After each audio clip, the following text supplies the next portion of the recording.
ابحثوا عن الحكمة حتى في بلاد الهند. You can say he moved from Rumi to Prophet Muhammad. The parts of the Quran that always stay in my mind. सितारों के आगे जहां और भी हैं, तू है मुहीत बेकरान, मैं हूँ ज़ारा सी आबजू. وإذ قال ربك للملائكة, खुदा के काम और खुदा के kalam, first from Kashmir and then from Punjab, from Sialkot and so. You cannot capture Iqbal in one category. So the Prophet said, and also Hazrat Ali said, as Asrari Khudi and so on, Baal Jibreel. Allah al-Khaliq, a very famous verse in Surah 5 in the Quran. Muslims in Sweden are very well integrated within the framework of the existing legislation. Allama Iqbal, he is a great example for this. Discussed, he had guftagu with all. ابحثوا عن الحكمة حتى في بلاد الهند. Very warm welcome to Arif Kisana's channel from Stockholm, Sweden. Today I have very special guest. He was an ex-Swedish diplomate. He was expert to the Ministry of Foreign Affairs about Islam. He is writer of many books about Islam. He has very good authority about Islamic history. He is very much influenced from Dr. Allama Iqbal. He can speak many languages like Swedish, English, Arabic, and he can also communicate in Urdu. And we'll talk about the recent Holy Quran burning in Sweden and what the normal Swedes think and how it can be stopped. We'll talk about islamophobia and integration. We'll talk about Allama Iqbal's thoughts. I'm very glad to introduce Jan Heningson. I hope the viewers will very much like today's conversation, and at the same time I am very much thankful to my viewers for their comments, for their support, and for sharing vlogs to the others. Thank you very much for your time, and I am very happy that you are here with me today. He's a researcher, he's a writer, he was the Director General in Swedish Ministry of Foreign Affairs, he was a diplomat, he was the head of Swedish Institute in Alexandria in Egypt. First, I think introduction which I got with Jan Heningson was about Iqbal. Yes. And I remember when I sent you the first email, and you replied with Iqbal's verse. सितारों के आगे जहां और भी हैं, अभी दिल का इम्तिहान और भी है. अभी इश्क के इम्तिहान yes. और भी है. Yes. So for me it's a very interesting to know how you come across with Iqbal's poetry. Well, first of all, let me say that this is my pleasure, my dear friend Arif Kisana. We have known each other now for some time, and I was very happy to contribute to the Iqbal Academy Day in December last year. And I could see that not only your generation and my generation, but also younger people came and showed a keen interest in the life and thought and poetry of Allama Iqbal. Well, when I was thinking back on our meeting and our discussion with the young people in Sweden, I realized that Allama Iqbal must be viewed as a thinker for the entire continent of India and Pakistan and so on, because he lived and died before partition. And when I follow some of the debates in the Indian newspapers, I realized that some intellectuals are worried that India will forget Allama Iqbal and view him only as a legacy for Pakistan. But of course, his life and work are far more far-reaching than that. And it's interesting to see during his lifetime how Allama Iqbal traveled around. He came, for example, to Hyderabad, where I was teaching for some years, and he gave a lecture at the Osmania University. Yes. And I noted that he gave a certain credit to Sayyid Ahmad Khan, who was before him. Sayyid Ahmad Khan. Yes. Sayyid Ahmad Khan. Yes. who talked about Khuda ke Kaam or Khuda ke Kalam, you know, to bring together faith and science, which was, of course, one of the great ideas of Allama Iqbal. And let me just quote what Iqbal said about the elder person, Sayyid Ahmad Khan. The real significance of the man consists in the fact that he was the first Indian Muslim who felt the need of a fresh orientation of Islam and worked for it. This great visionary and reformer will always remain alive in our memory, inspiring the right Islamic thinking to make progress in this world and regain the intellectual leadership that was part of the Muslim heritage. Now, we both know that for Sayyid Ahmad Khan, it was an educational program, you know, the Aligarh Anglo-Indian University College. But for Allama Iqbal, of course, it was a much deeper, much wider project. And one of the things that stay in my mind when I think of Iqbal is his intellectual openness. You know, he was open to the East and to the West. Exactly. And he was not afraid of any thinking, of any philosophy, of any religion. He was open to everything. And I think that one reason for his courage, his intellectual courage and openness, was his self-confidence. Because you know, his family background, first from Kashmir and then from Punjab, from Sialkot and so on, it had given him a social self-confidence and an intellectual self-confidence. So when he reads a French philosopher like Henri Bergson, for example, or reads Indian or Arabic poets and philosophers and mystics, he has his own view, and he is free to say, this is wonderful, this is inspiring, and this is not so good. He was inspired, but he took his own way, for example, for the message of Khudi. Yes, you know, you cannot capture Iqbal in one category. You know, he is his own intellectual universe. You know? And there are many ways of explaining that. You know, one day he said, I confess I owe a great deal to Hegel and Goethe and the German philosophers, to Mirza Ghalib, Mirza Abdul Qadir, Badil, and Wordsworth. You know. The first two led me into the inside of things. The third and the fourth taught me how to remain Oriental in spirit and expression.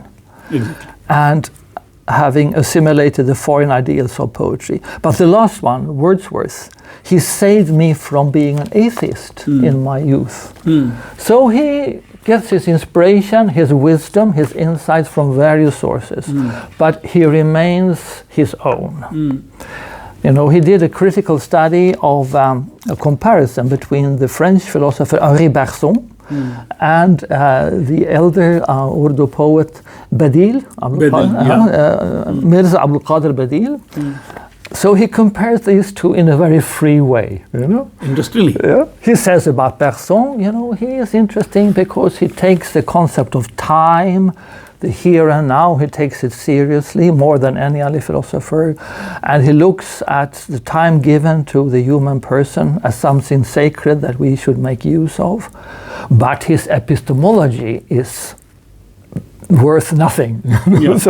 So he's free in his assessment, his understanding and his assessment. They build on his own analysis. But what do you think, from which Western scholar Iqbal was inspired more, or he followed more his thoughts in his poetry or in his? No, I think Bergson. You know, Bergson is the only Western philosopher about whom he writes a lot. You know, he devotes a lot of time to him. The French philosopher Henri Bergson.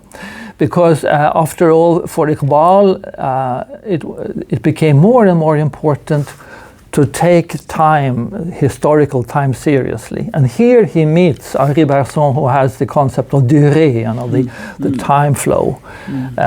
If you allow me, I can just point to a few travels, intellectual travels or journeys that Iqbal did in his lifetime. You know, he began as a mystic. He was reading Ibn Rumi. He was fascinated by Ibn Arabi, you know, about infinity and the mystical intuition and so on.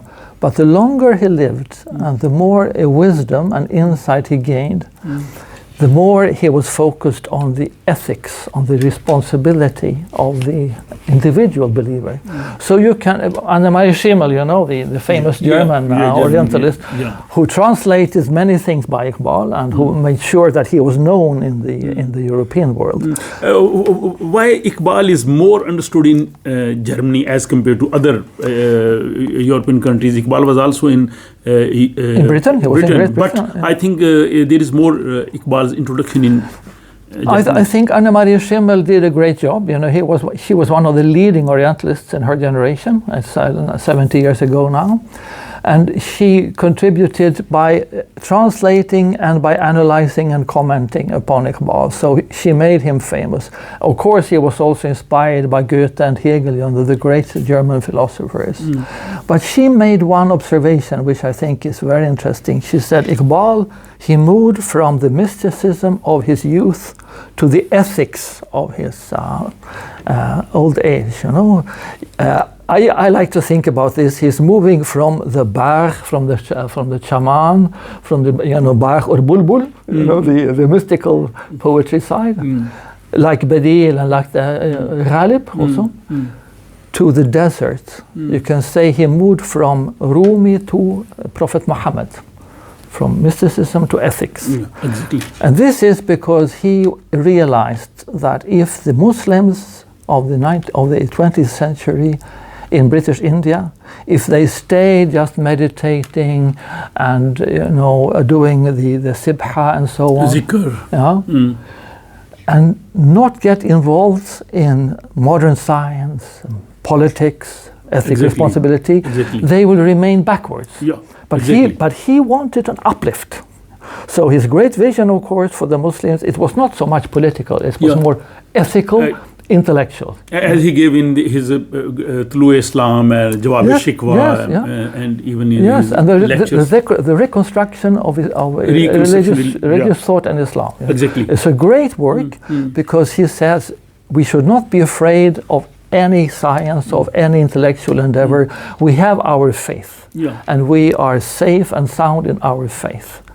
So the Prophet said, and also Hazrat Ali said, look for wisdom even in the country of the unbelievers. ابحثوا عن الحكمة حتى في بلاد الهند حتى في بلاد المشركين. You know, you can find wisdom everywhere. But you as a believer, you take it to your heart. And you use it in the best way. Exactly. We'll come back to the Annemarie Schimmel. So I think you had the opportunity to. Yes, it was quite strange actually. You know, Annemarie Schimmel, she began her studies with the Arab mystics. You know, Dhunun al-Masri and the others. So she wanted to understand the Arab mystics through a translation into Swedish, because we had in Sweden Tor André, a very famous religious Orientalist and Arabist, and he had translated several of these Junaid and so on, the Arab mystics. And she felt, I don't have the time to learn Arabic. It's a difficult language. As you know, it's a difficult language. So she said, okay, if I go to Sweden and learn Swedish, because Swedish and German are very, very close language. So she came to Uppsala.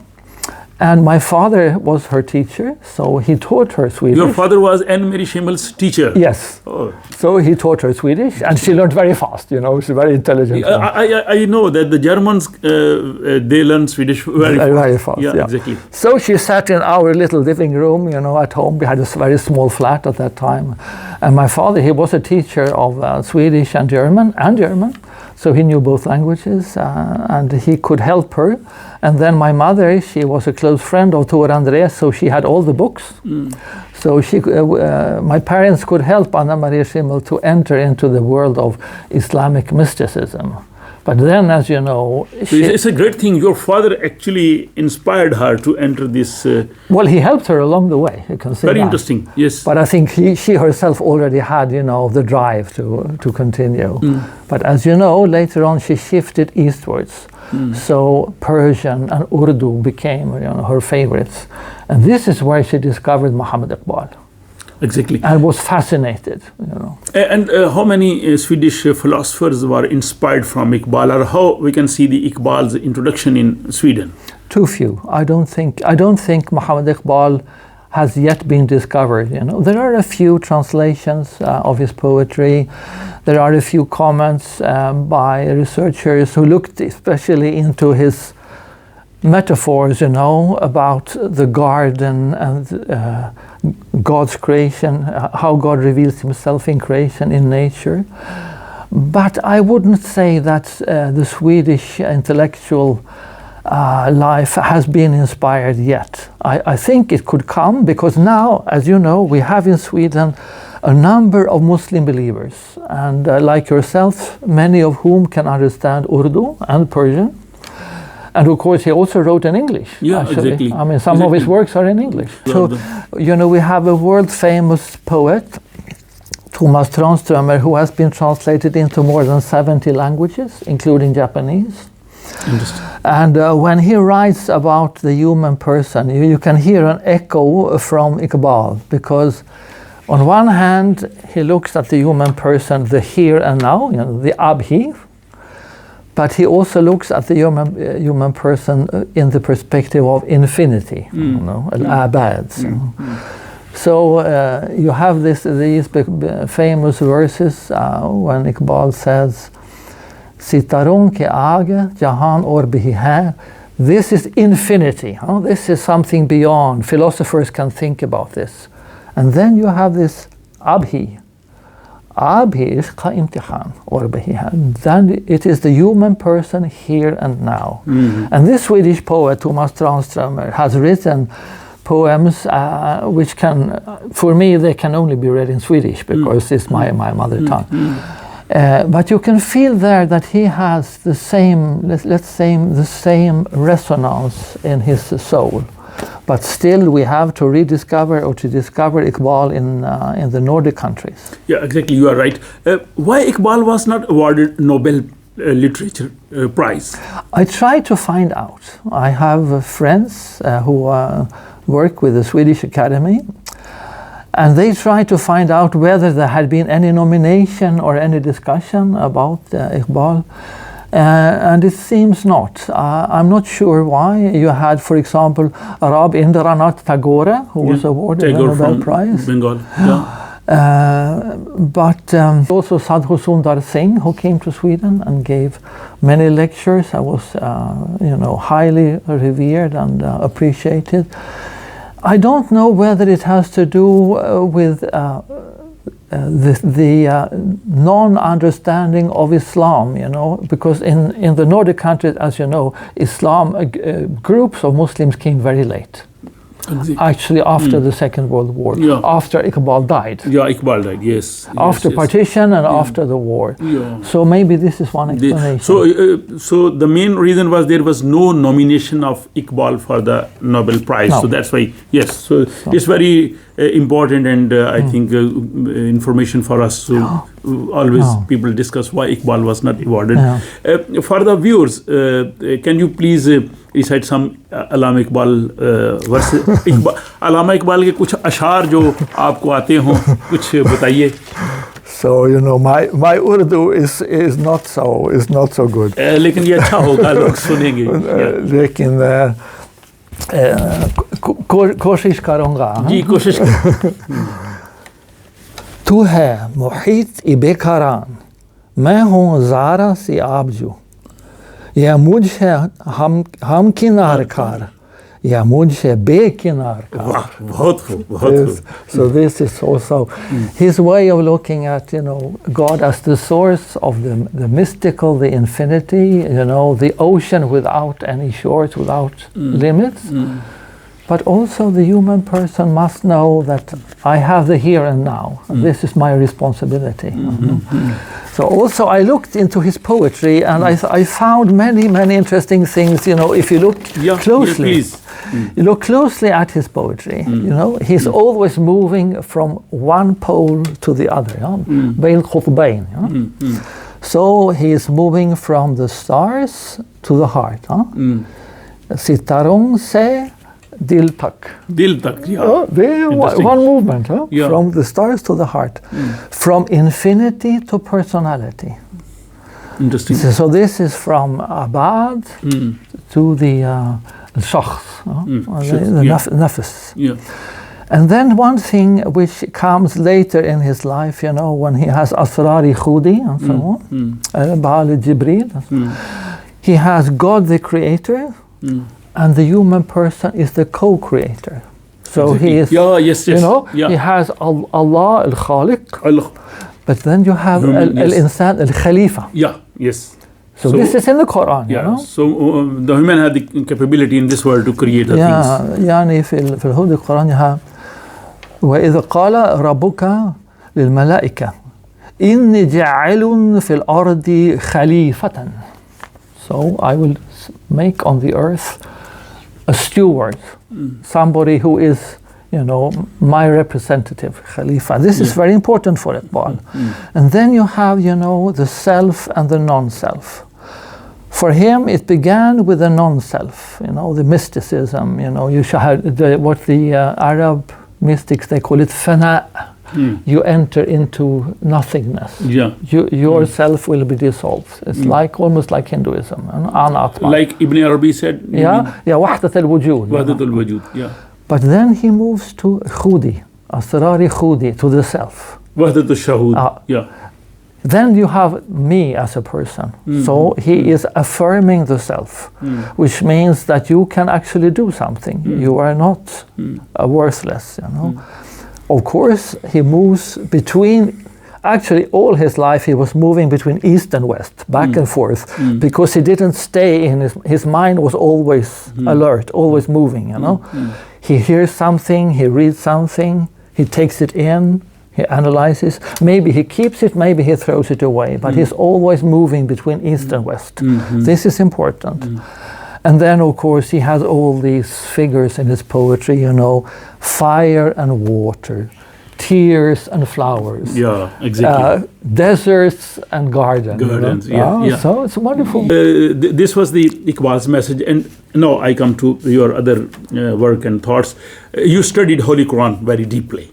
I tried. And what was your instance after the reading of the Holy Quran? The parts of the Quran that always stay in my mind, they are the injunction, the imperative to compete in the good deeds.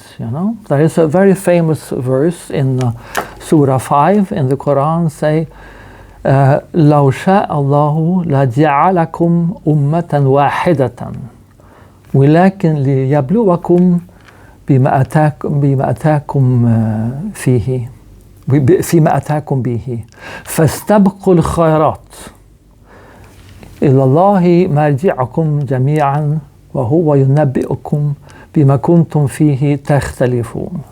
Which means, if God had willed, he would have made you one single community. But he wanted to test you with the revelation that he gave you. Exactly. So compete with each other in the good deeds. To God you will all return, and he will tell you about your differences. Exactly. This is one of those things in the Quran which are very enlightening and also very inspiring, because it is an invitation to me as a Christian. It's a universal message. To me as a Christian, to you as a Muslim, and to the Jews, and Ahl al-Kitab, to the people of the book. You compete with each other. And only God will know, what is the right thing. So you wait. In Islam, you have the philosophies called the Murji'ah. The Murji'ah, it means you should know not to try to decide between the right and wrong here and now. You postpone it, and you hope for the best, you know, raja, the hope. So I think this is one thing. The other thing is, of course, a very beautiful language about Allah, about the Creator, from the Quran, about God, you know, creating the world. Even if we try to make all the trees on the earth into pens and all the oceans into ink, still we could not describe the greatness of God. Because he's beyond. Yeah. I think it's from the Surah Al-Mulk. So. And recently there are very sad and very sad incidents in Sweden. You know.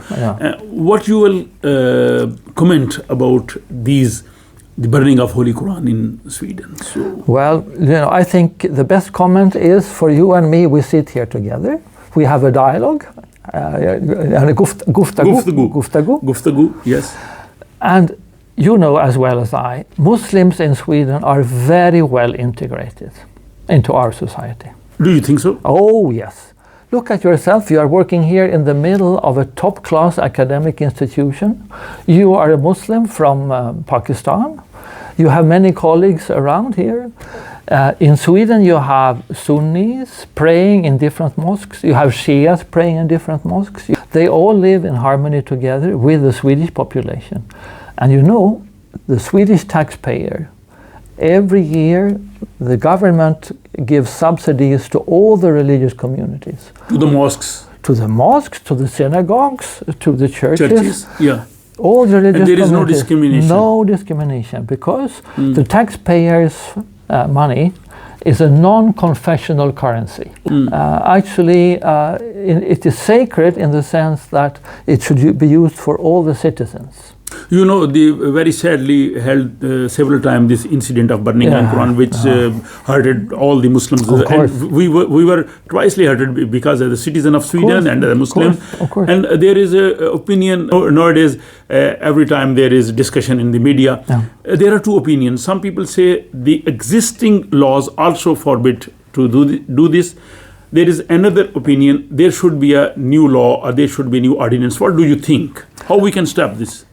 I think if you begin to change the law, then the Muslims will be blamed, and you know, you will be made scapegoat if there is any kind of misuse of this. Because if you look at some countries where you have blasphemy laws, there are some terrible things happening. People are being killed, actually.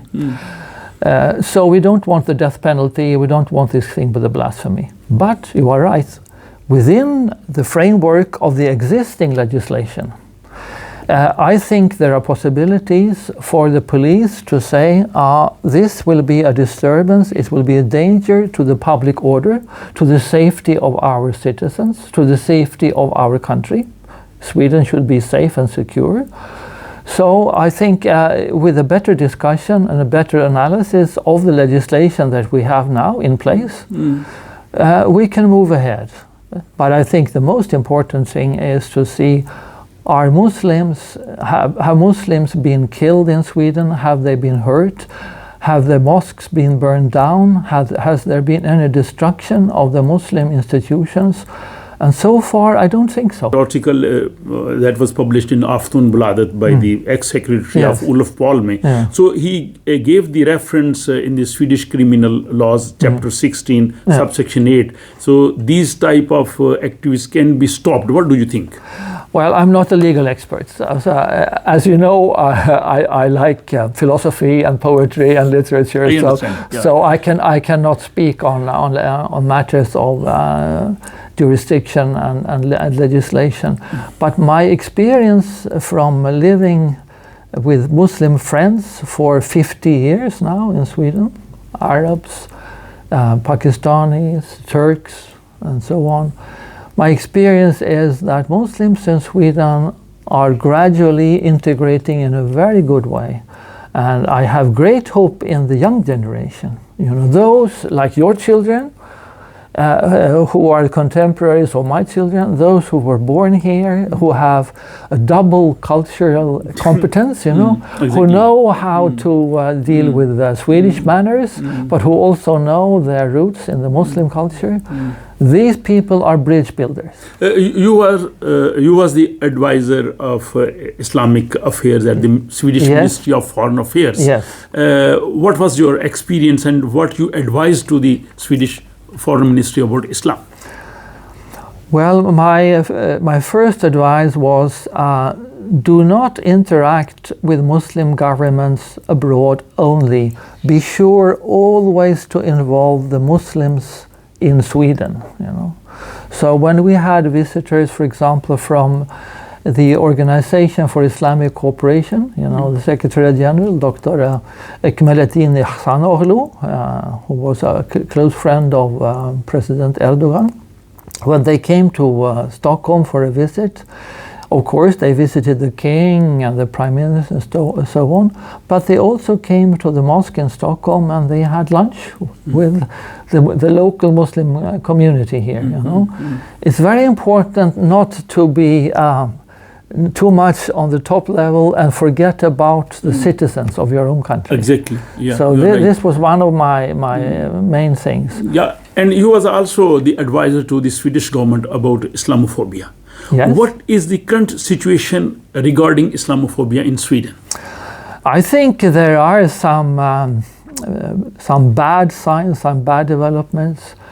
I think the greatest problem is that those people who speak loudly against Islam, who have almost a hatred against Islam or against Muslims, they have no Muslim friends. They have no interaction. You know, exactly. It's very difficult to hate somebody whom you meet. Oh, right? Yeah. So, for example, then you know each other. Yes. And then you have the mutual respect. Yes, I think this is very, very important. You know, when you talk about social distance. This is very, very dangerous. But you see the incident which are being held in Sweden or held in the past. Due to that, in the world there is some I think thinking that there is Islamophobia increasing in Sweden. What you will say? I think it's very difficult to measure. You know, to know exactly how many percent or how many people agree with Muslims and so on. I think the more important thing is to see how are the Muslims themselves doing in Sweden. Are they doing well? How is unemployment? How is the level of education?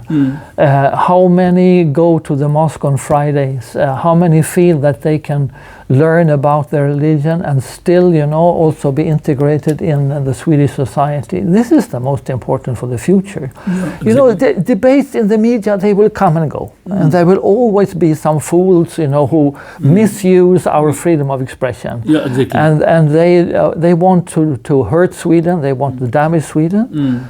But look at the ordinary citizen, you and me and our children. Yeah, you know? Exactly. How do we live? Can we have a good life? Can you give your children a good education? I think you can. I think your son is becoming a medical doctor. Huh? Yeah.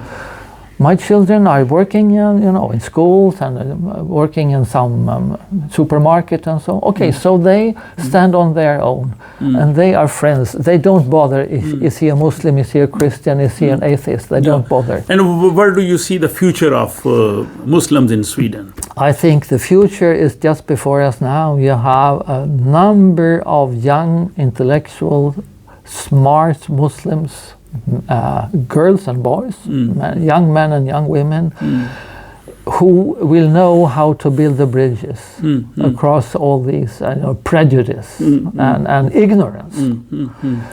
You must also remember that many Muslims, they are ignorant about Christianity. They are ignorant about secular ideas also. So it's a two-way communication. Exactly. It's not only the Swedish people learning about Islam. Muslims must also learn more about. Yeah, exactly. And we should also give time to our kids, how they are raised, and the parents should realize this responsibility. You know what's happening in Sweden, and most of the time the teenagers are involved in such incidents. Yes. But you remember, for example, in Malmö, when there maybe 2 years ago, There were some riots and young people, young Muslim men and women, they were running around and burning tires and so on, and in some kind of protest and throwing pebbles at the police. Then I spoke to my friends in Malmö who are the imams of the mosques there, and they said, we didn't see one of these young people in the mosque. They never came to the mosque. Yeah, exactly. They are not Muslim believers. Even they don't read the Quran. They don't know what are the teachings of the Quran. So the imams, they tried to talk to them, but they discovered these are not members of our community, our congregation. Exactly. And I try to take this responsibility. I wrote one book which was published by the government of Pakistan, and then it has been translated in 18 languages. Here is a Swedish version, and where I replied many questions the young people, the kids, they have in their mind about Islam or the society. Härliga berättelser för barn. Yeah, and the same book is translated in English from the government of Pakistan. Delightful stories. And here is a second book. So I hope these books may be also helpful for the parents and for the kids to understand the real message of Islam and how we can live in this society. And I think we also have the responsibility for the integration. What do you think? I think so. And I think if you allow your children to interact with ethnical Swedish families and try not to remain, in close communities, but to interact and to be friends. And not be afraid, Alexander Iqbal, he is a great example for this. He went to England, he went to Germany, he went to France, he learned all the languages, he read all the books, he discussed, he had guftagu with all the great... He was not afraid. So open the doors. So there should be a dialogue, open dialogue.